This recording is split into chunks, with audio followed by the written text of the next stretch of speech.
Bismillahirrahmanirrahim. Assalamualaikum warahmatullahi taala wabarakatuh. Nama saya Muhammad Hanif bin Ismail. Nombor matrik A177615.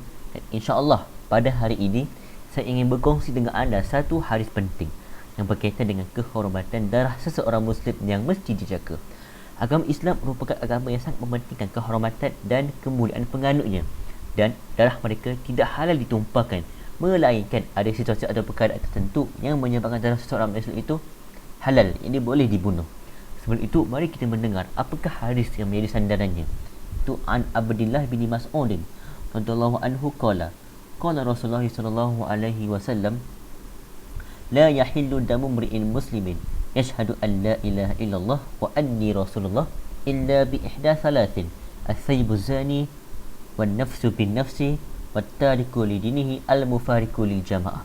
Yang bermaksud daripada Abdullah bin Mas'ud radhiyallahu anhu berkata, Rasulullah sallallahu alaihi wasallam bersabda, tidak halal darah seseorang muslim yang bersaksi bahawa dia Tuhan yang berhak disembah melainkan Allah dan bahawasanya aku utusan Allah, kecuali disebabkan salah satu daripada tiga perkara. Seseorang yang sudah berkahwin yang berzina, jiwa yang dibunuh dengan jiwa, dan orang yang meninggalkan agamanya, yakni murtad, memisahkan diri daripada jemaah muslim. Hadis riwayat Bukhari dan Muslim. Jadi hadis ini merupakan penjelasan tentang nyawa orang Islam yang sangat berharga. Ia juga merupakan ketetapan hukum dalam menjaga kehidupan seseorang muslim. Nabi Muhammad SAW menjelaskan asal darah seseorang muslim itu yang bertauhid, yang bersaksi bahawa Allah sebagai Tuhan dan Nabi Muhammad SAW sebagai utusannya, serta dia menunaikan rukun Islam yang lainnya, maka darahnya haram ditumpahkan, yakni kita dilarang untuk membunuhnya. Bahkan jika kita menumpahkan darah orang itu, maka kita akan mendapat dosa yang besar. Namun begitu, jika seorang muslim itu dia dah menjadi ancaman kepada keamanan masyarakatnya, iaitu dia melakukan salah satu daripada tiga perkara yang di atas, maka individu tersebut harus disingkirkan agar komuniti muslim dapat hidup dengan lebih aman dan damai tanpa maksiat. Imam Ibn Hajar Al-Haytami berkata bahawa hadis ini merupakan perkara yang sangat penting kerana ia berkaitan dengan permasalahan yang penting, iaitu nyawa manusia. Apabila saatnya manusia itu boleh dibunuh. Jadi ayuh kita lihat apakah fiqhul hadis ini, kandungan yang ada dalam hadis ini. Yang pertama, terpeliharanya jiwa seseorang muslim. Barang siapa yang bersaksi bahawa tiada Tuhan selain Allah dan Muhammad adalah Rasulullah, mengakui keberadaan Allah, mengesakannya, membenarkan kenabian Muhammad sallallahu alaihi wasallam, mengakui risalah yang dibawanya, maka jiwanya akan terpelihara. Siapapun tidak dibenarkan untuk membunuhnya. Jaminan ini berlaku bagi seseorang muslim, kecuali jika ia melakukan salah satu daripada tiga perkara berikut, iaitu dia membunuh orang lain dengan sengaja tanpa alasan yang dibenarkan oleh syariat, dia berzina bagi orang yang telah bernikah, dan yang ketiga adalah dia murtad. Yang kedua adalah hukuman rejam. Para ulama telah sepakat mengatakan bahawa seseorang yang sudah berkahwin dan melakukan penzinaan, maka hukumannya dia akan direjam sehingga mati.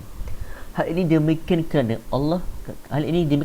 dia telah merosakkan kehormatan dan kemuliaan orang lain. Sedangkan Allah Subhanahu Wa Taala sudah pun memberikan kepadanya nikmat hubungan yang halal yang sepatutnya dia lakukan dengan pasangan dia, tapi itu tidak memilih untuk melakukan perbuatan yang keji.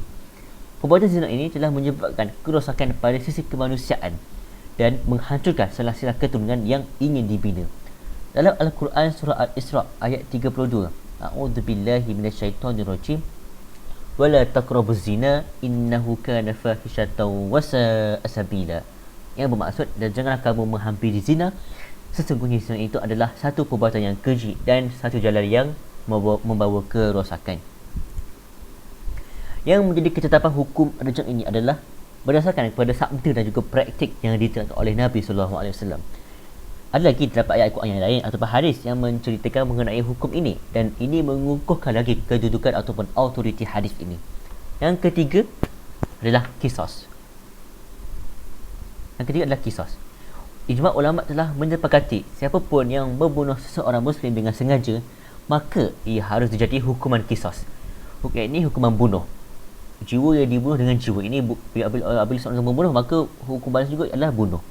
Jadi Allah berfirman Subhanahu Wa Taala dalam surah Al-Maidah ayat 45, A'udzubillahi minasyaitonirrajim, وكتبنا عليهم فيها أن النفس بالنفس والعين بالعين والأنف بالأنف والأذن بالأذن والسن بالسن والجروح قصاص فمن تصدق به فهو كفارة له ومن لم يحكم بما أنزل الله فأولئك هم الظالمون. Yang bermaksud, dan kami telah tetapkan atas mereka dalam kitab Taurat itu bahawa jiwa dibalas dengan jiwa, dan mata dibalas dengan mata, dan hidung dibalas dengan hidung, dan telinga dibalas dengan telinga, dan gigi dibalas dengan gigi, dan luka-luka hendaklah dibalas, yakni mengikut seimbangnya. Tetapi sesiapa yang melepaskan hak membalasnya, maka menjadilah ia penebus dosa baginya. Dan sesiapa yang tidak berhukum dengan apa yang telah diturunkan Allah, maka mereka itulah orang-orang yang zalim. Jadi inilah penjelasan berkenaan dengan hukum qisas. Ini pandanya Allah SWT memerintahkan kepada kita untuk melaksanakan hukuman qisas ini. Dengan hukum qisas, diharapkan manusia ini akan merasakan hidup yang aman. Allah SWT berfirman, yang artinya dalam surah Al-Baqarah ayat 179 yang berbunyi, walakum fil qisasi hayatun ya ulil albab, walakum fil qisasi hayatun ya ulil albab la'allakum tattaqun. Dan dalam hukuman qisas itu, dan di dalam hukuman qisas itu ada jaminan hidup bagi kamu, wahai orang-orang yang berakal fikiran, supaya kamu bertakwa. Ini adalah surah Al-Baqarah ayat 179. Tetapi jika pembunuhan itu tidak sengaja atau tersilap, ini bukan sengajalah, dia tak sengaja, maka terdapat pula perbezaan pula hukum yang lain. Dan hukuman tersebut bukan dibalas dengan nyawa kerana seorang itu tak sengaja. Dia sebagai contoh, kalau seorang pemburu yang ingin memburu di hutan, dia ingin memburu rusa contoh, dan dia pun nampaklah ada satu makhluk ni dekat satu sudut ni, dia pun ingat dia itu rusa ataupun dia ingat itu haiwan lain, jadi dia pun tembak kan. Lalas bila dia tengok balik ke tempat buruan itu, rupanya itu manusia, dia pun terbunuh. Jadi macam mana? Dia pun tidak sengaja. Ini hukuman dia bila bagi seseorang yang bunuh tidak sengaja ini, maka hukumannya lain. Dia hanya dikenakan diat sahaja. Dia hanya akan dikenakan diat, tidak akan dibunuh dengan nyawa juga seperti yang telah dilakukan tadi kan. Walaupun kita membunuh tanpa sengaja, namun Islam juga tidak menjaga kehormatan ataupun kemuliaan seorang Muslim. Bayangkanlah jikalau yang mati itu adalah ayah kita, kerana dialah yang menyediakan nafkah ataupun duit kepada kita. Jadi bila dah mati, siapa yang nak tolong kita kan? Jadi kesian lah. Jadi kalau kita terlepaskan begitu sahaja orang yang membunuh tanpa sengaja itu, jadi tidak adil lah. Melainkan jika ahli keluarga memaafkan, itu barakallah kan, bagi rahmat padanya lah. Tapi kalau adik keluarga kita, ayah kita yang meninggal, macam mana kan? Tentu kita akan merasa susah. Kalau bagi orang-orang yang ibu bapa bagi ibu-ibu yang tak bekerja, susahlah bagi mereka untuk mencari pendapatan kerana ayah sudah mati kan. Contohlah kan. Ini sebab itulah Islam juga tetap menjaga kehormatannya. Walaupun seorang itu bunuh tanpa sengaja, dia tidak dikenakan denda. Okay. Jadi para ulama juga telah sepakat wajibnya qisas jika ni pembunuh dan yang juga dibunuh itu sama-sama kafir. Maknanya kalau dua orang sama-sama kufur ni, sama-sama kafir ni, dia tetap kena qisas kalau dia dalam dalam negara Islam lah. Dan tetapi mereka berbeza pendapat jika yang dibunuh itu kafir ghairu harbi. Ini kafir yang tak boleh diperengari, kafir ghairu harbi. Contohnya seperti kafir zimmi yang ada kat negara kita ni kan. Kan orang non-Muslim yang dekat negara kita ni, yang mereka ni kafir zimmi. Kebanyakan mereka adalah kafir zimmi, maknanya kafir yang tidak memerangi kita lah, yang tidak memberi ancaman kepada kita. Dan juga kafir musta'min yang sedangkan yang membunuh tu adalah Muslim. Jadi para ulama sepakat tidak dibunuh.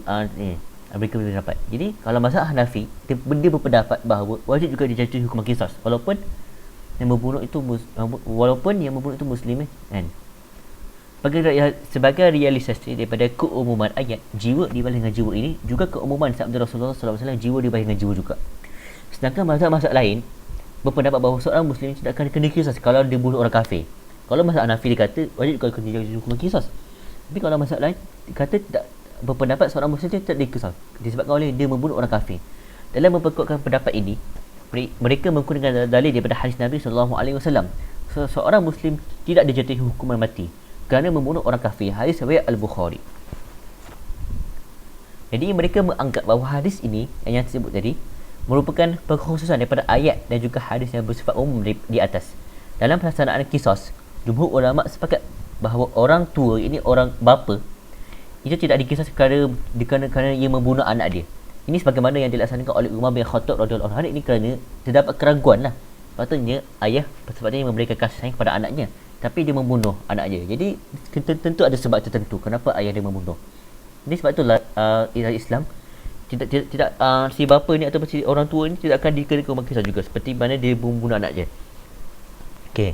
Untuk fiqhul hadis yang keempat adalah hukuman bagi orang yang murtad. Jadi ulama telah sepakat mengatakan bahawa hukuman bagi orang lelaki yang murtad ialah hukuman mati jika dia tidak mahu kembali kepada Islam setelah dibujuk. Namun ulama berbeza pendapat berkenaan hukuman bagi wanita yang murtad pula. Kalau jumhur ulama mengatakan hukumnya juga sama seperti lelaki, iaitu dijatuhkan hukuman mati kerana hadis yang menyatakan itu bersifat umum, kan? Tetapi mazhab Hanafi tidak berpendapat sedemikian. Katanya bagi wanita yang murtad cukup saja dipenjarakan mereka sehingga ia mahu masuk Islam ataupun dia mati saja dalam penjara tu. Mereka menggunakan dalil daripada hadis yang diriwayatkan oleh Bukhari dan Muslim bahawa Rasulullah SAW melarang membunuh wanita dalam peperangan. Larangan ini yang bersifat umum. Tidak ada perbezaan antara orang kafir semenjak awal dengan orang kafir kerana murtad.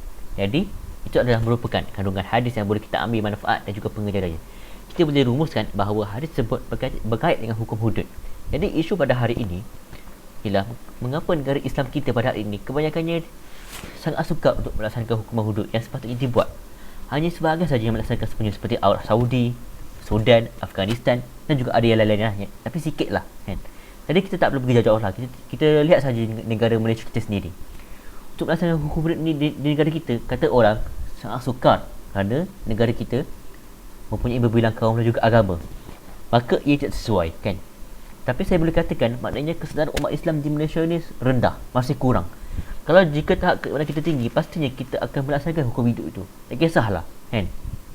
Yang penting kita jikalau berasa sukar disebabkan oleh perbezaan kaum ini, jadi kita boleh kenakan hudud ni kepada orang Islam saja. Jadi orang bukan Islam tidak kenalah, tak ada masalah hukuman hudud ni, kan.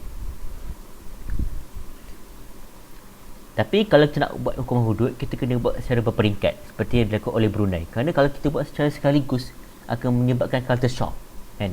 Orang ramai akan terkejut. Jadi ia tidak sesuai. Dia sampaikan pengetahuan ini kepada hukum ini kepada orang ramai dan buat sedikit demi sedikit, kan?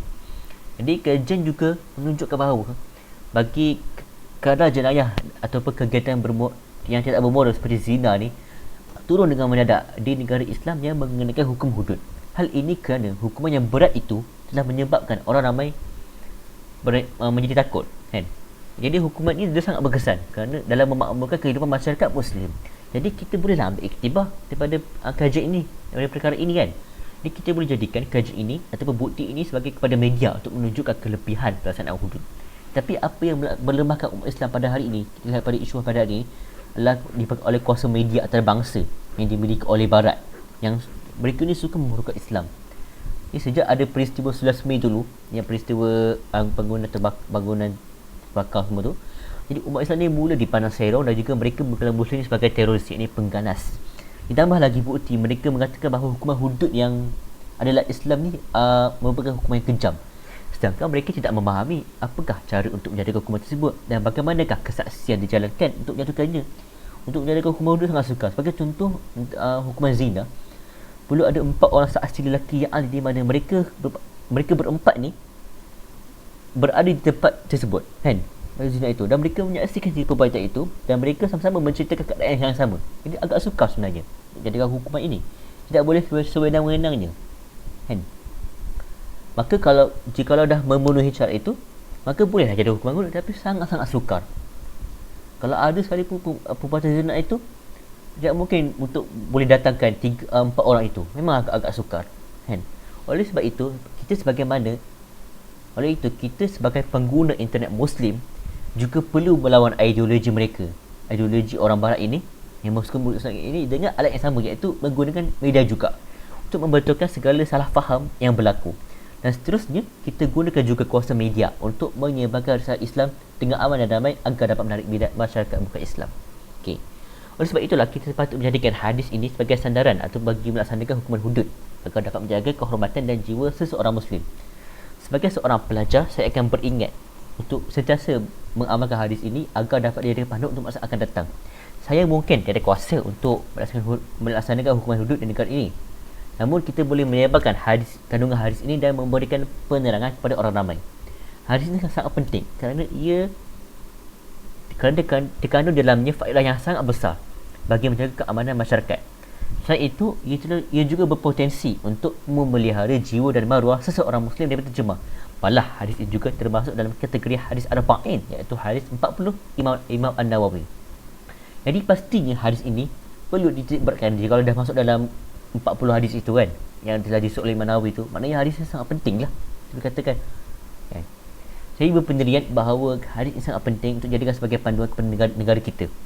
Kita mesti memberikan apresiasi atau penghargaan kepada kewujudan hadis ni. Cadangan saya agar kerajaan boleh melaksanakan hukuman hudud ni sedikit demi sedikit supaya orang ramai akan terbiasa dan maklum dengan hukuman tersebut.